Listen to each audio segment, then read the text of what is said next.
45 minutes before we heard about health care, 45 minutes before we heard about Iraq, 45 minutes before we heard about jobs, 45 minutes before we heard about gas prices.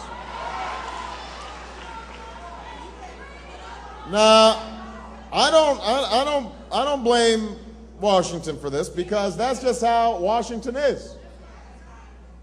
They like stirring up controversy, and they like playing gotcha games and getting us to attack each other. And I have to say, Senator Clinton, looked in her element. She's,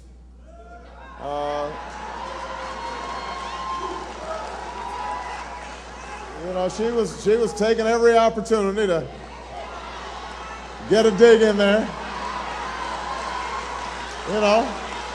That's all right. That's her right. That's her right to kind of twist the knife a little bit. That's why. That's all right. That's all right.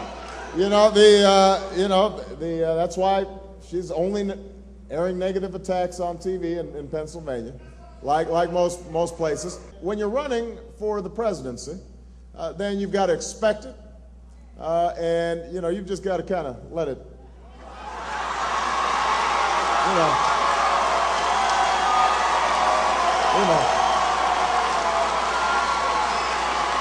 That's what you got to do. That's what you got to do.